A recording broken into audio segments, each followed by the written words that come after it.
The Quran is the only book that mentioned this key information that no one, not even the Bible, Genesis never mentioned, Exodus never mentioned, nor did Leviticus and Deuteronomy. None of them mentioned the important facts that the Quran has, that no any other book. The Jewish in their books, Mishnah, Talmud, and Haggadah, none of them mention the important information that the Quran mentioned, which scientists corroborate.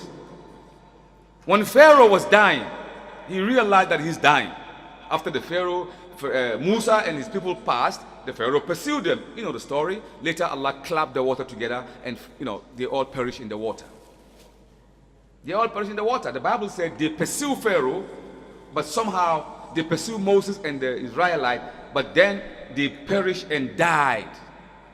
That's what the book of Genesis mentioned, that they died. The Pharaoh died in the water. Listen to what the Quran said. When Pharaoh was about to die, he said, I want to be Rabbi the water gets him up. I want to be Rabbi Musa. Allah didn't allow him to make that pronouncement. Allah said, Al-an, now you want to believe? Few minutes ago you say, Inni ana rabbukumul a'ala. I am the Lord Most High. And now you're going to say, you want to believe in the Lord of Moses? فَالْيَوْمَ نُنَجِّيكَ بِبَدَنِكَ لِتَكُونَ لِمَنْ خَلْفَكَ آيَةً وَإِنَّ كَثِيرًا مِنَ النَّاسِ عَنْ آيَاتِنَا لَغَافِلُونَ Allahu Akbar. Allah said, this day, O Pharaoh, we shall save you in your body so that you will be a sign for those who will come. We will save your body. فَالْيَوْمَ نُنَجِّيكَ بِبَدَنِكَ لِتَكُونَ لِمَنْ خَلْفَكَ آيَةً. You will be a sign today. We will save your body. You're not going to perish in the water. Scientists have proven it. There is a man, scientist by the name Joseph Smith. Joseph Smith went to Egypt. It's a town called Thebes, the Valley of the Kings. That's where they bury the ancient Pharaoh. So as he was walking among the esophagus, the material that contains the dead body of the ancient Pharaoh, he stumbled on one particular Pharaoh. So he was like, SubhanAllah, what is this? He saw so many artifacts around that Pharaoh, which tells him that because he's pharaohology, you know how they call logi, everything. He specialized on the dead, the buried, mummified bodies of Pharaoh. So he looked at that particular Pharaoh and said, man, this Pharaoh must be a very important Pharaoh. So he brought him out. He began to analyze that. In doing that, they realized that this must be the body of Pharaoh. Pharaoh Meneptah or Ramses II.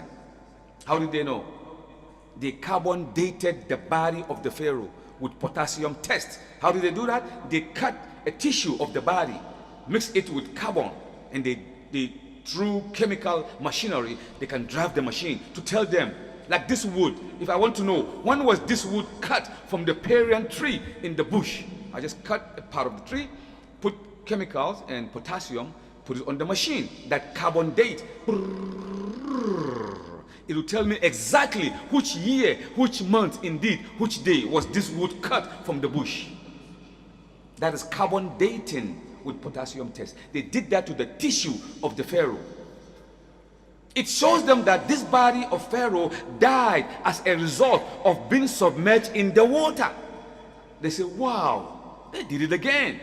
It shows them that this Pharaoh died when he was about 60 to 71 years old.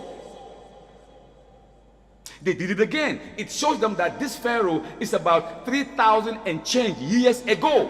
So they armed themselves with these three important information. They analyzed history, and it fell exactly at the time of Moses. They realized this is the dead body of the Pharaoh who gave the Israelites and Moses hard time.